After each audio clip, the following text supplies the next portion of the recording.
Welcome to Whispers. This is where I share the most haunting, bizarre, and downright weird stories from Reddit and the web.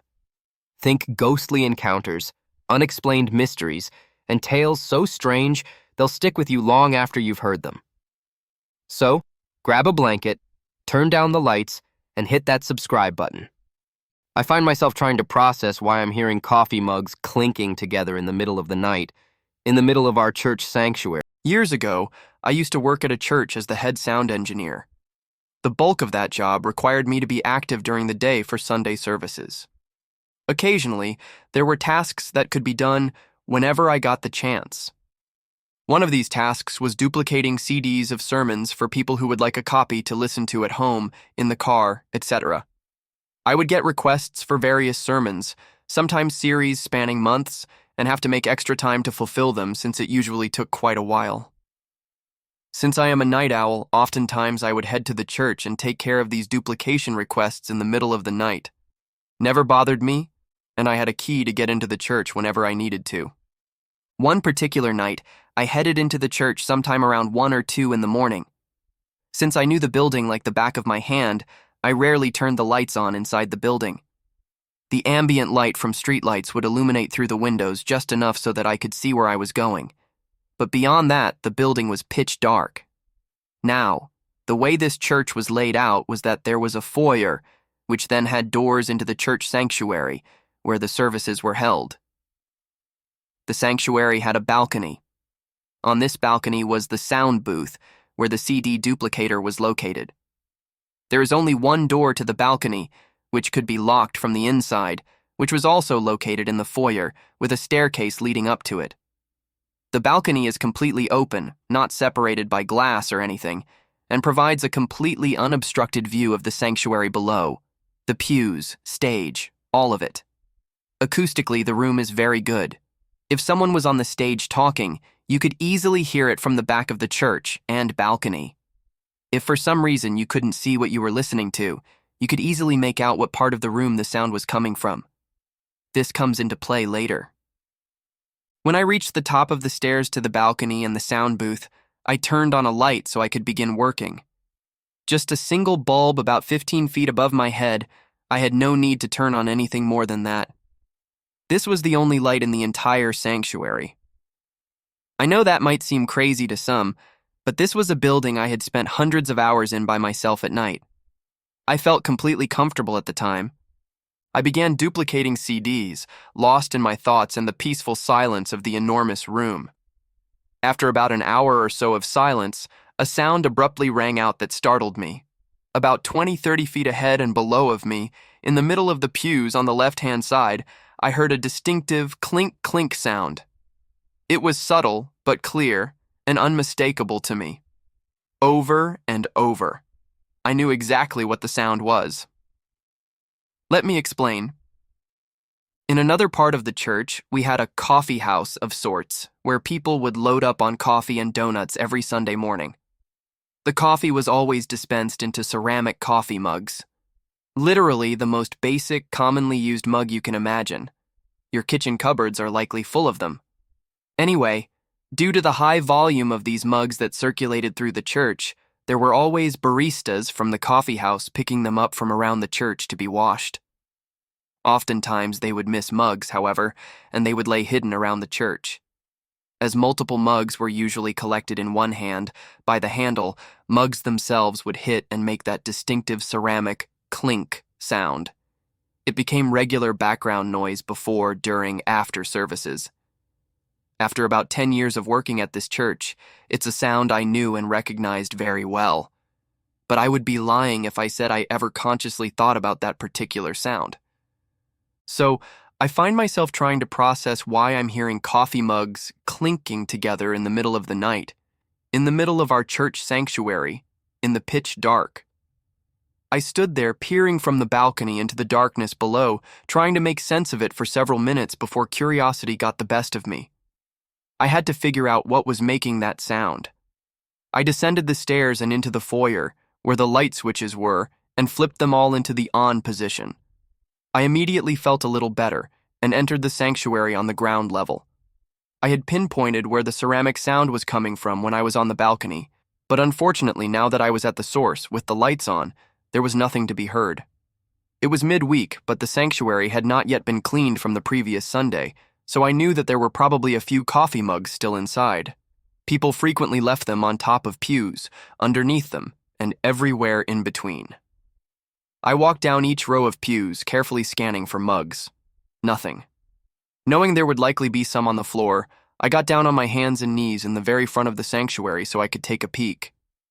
From this perspective, I could see underneath every pew on each respective side at once. Sure enough, there were a few mugs scattered throughout the floor, underneath certain pews. I got up and moved to those specific pews and examined where each mug was. In hindsight, I probably should have picked them up. I didn't, because technically it wasn't my job. But I did take note of the most important fact at the time. There were no coffee mugs in close proximity of each other. The closest was 3 or 4 feet from another mug, not even remotely close enough clink together. While I couldn't explain the sounds I heard, there was no logical way those mugs could have made those sounds.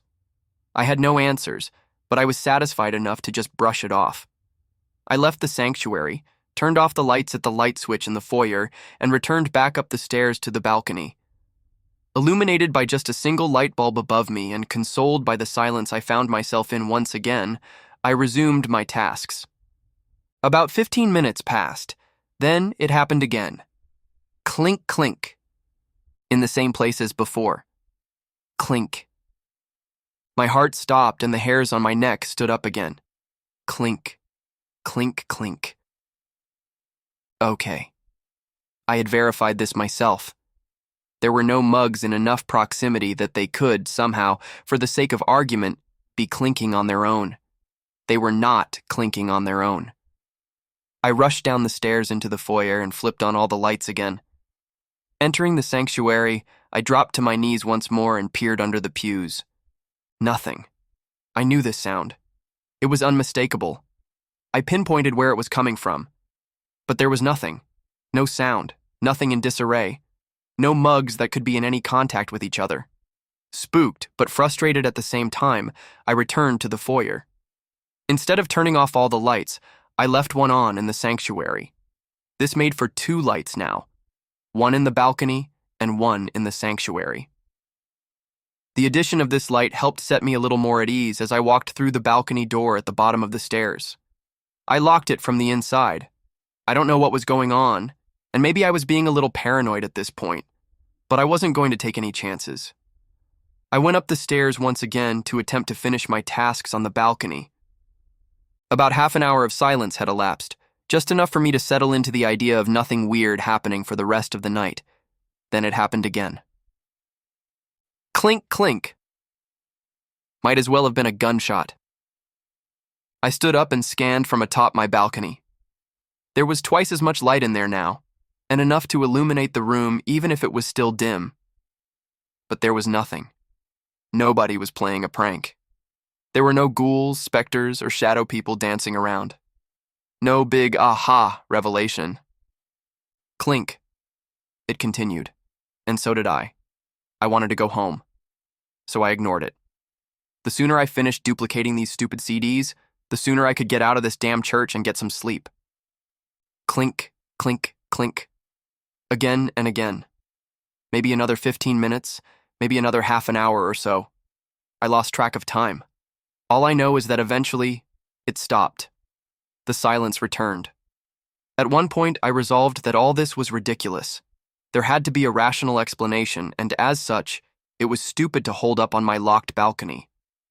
I went downstairs to get something to drink. On my way back, I flipped off that remaining light in the sanctuary.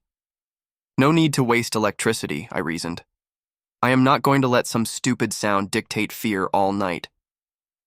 I returned to the balcony and left the door unlocked. Illuminated once more by my single light bulb, I popped in a few more CDs. Then it happened.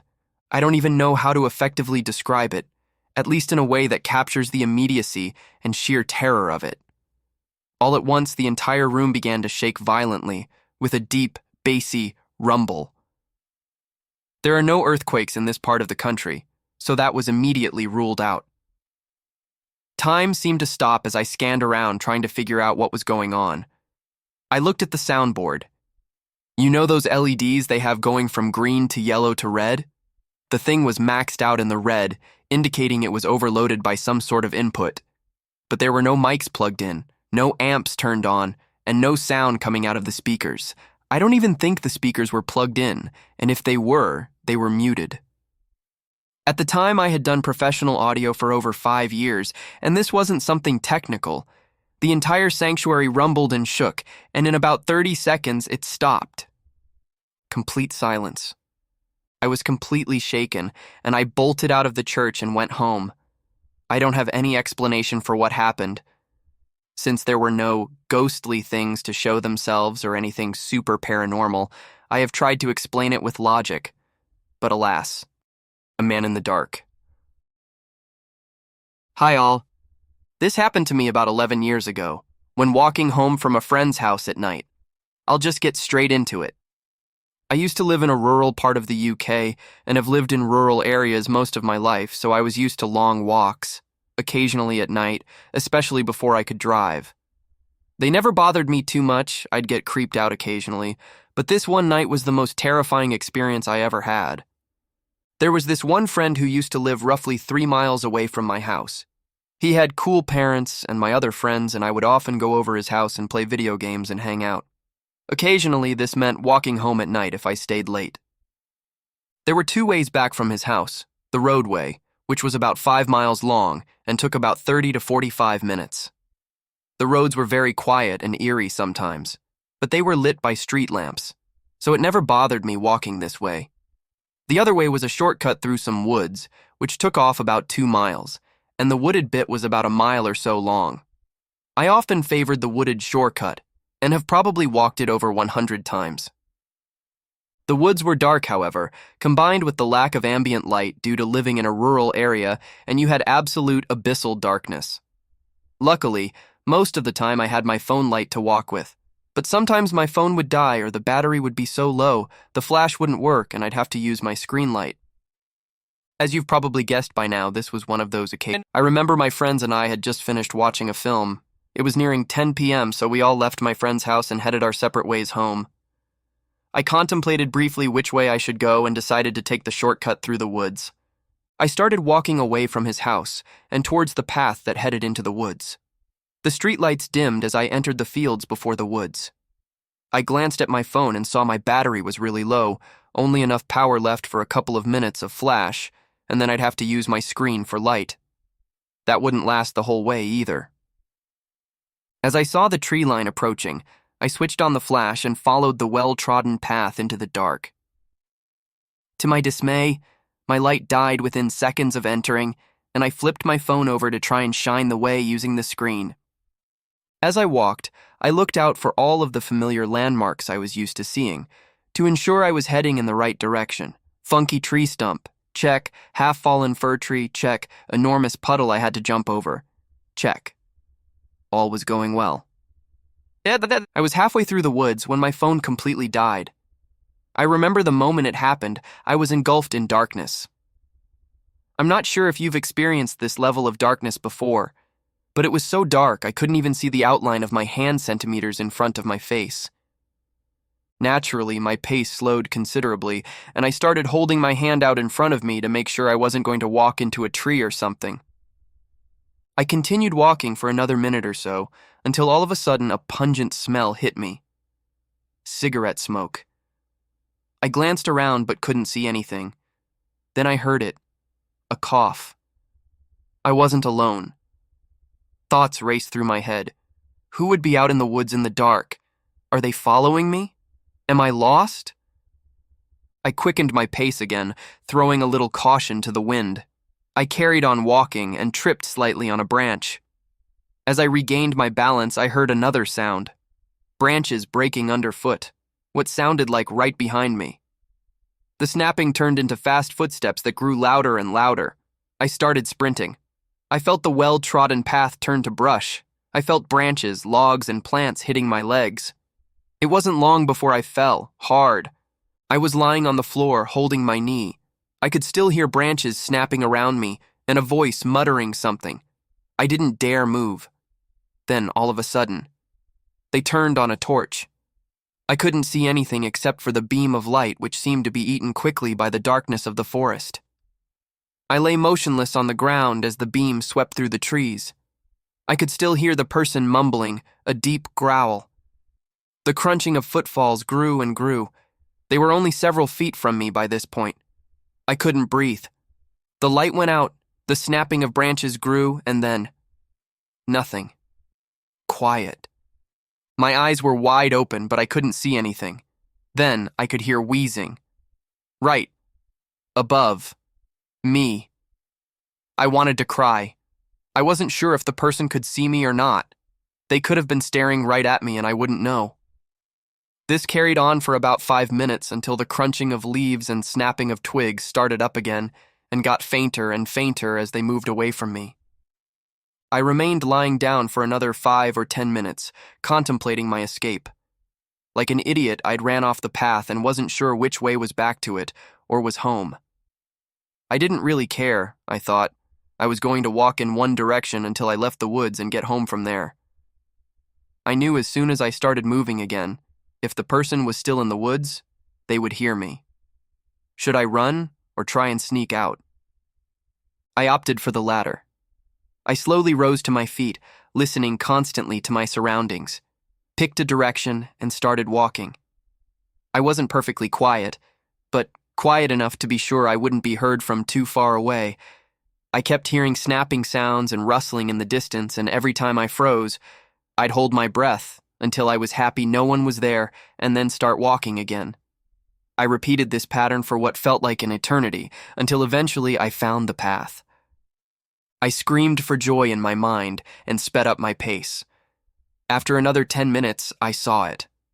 Light. Streetlights filtering in through the trees. I'd never been so happy to see a meager street lamp.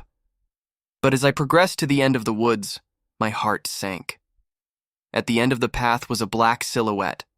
Unmoving, contrasted against the light background was the dark figure of a man. What should I do? Maybe it's a different person. Perhaps it's someone walking their dog. I froze and watched them silently, but they didn't move. At all. They just stood there like they were guarding the entrance to the woods. I didn't know what to do.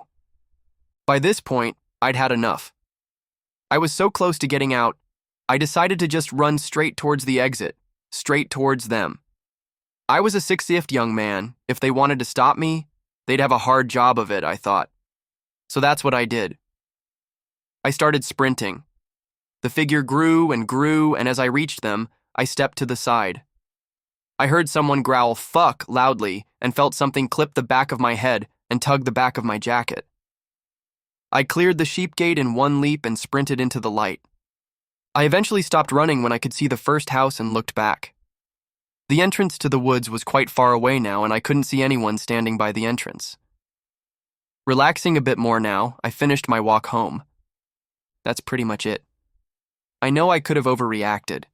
It could have been someone out for a walk in the woods, a dog walker or camper. But what I thought was strange was that they didn't use their torch except briefly on one occasion. Once they heard me, they also actively seeked me out. Who knows what would have happened if they caught me? In any case, I never walked that way home alone again. Not at night anyway. Well, that was intense. Thank you so much, everyone, for tuning in to Spine-Chilling Tale on Whispers. If you enjoyed this story, don't forget to hit that like button and subscribe for more eerie adventures from the darkest corners of Reddit. Got a weird or creepy story of your own? Share it in the comments, and it could be featured in an upcoming video. Until next time, stay curious and keep listening.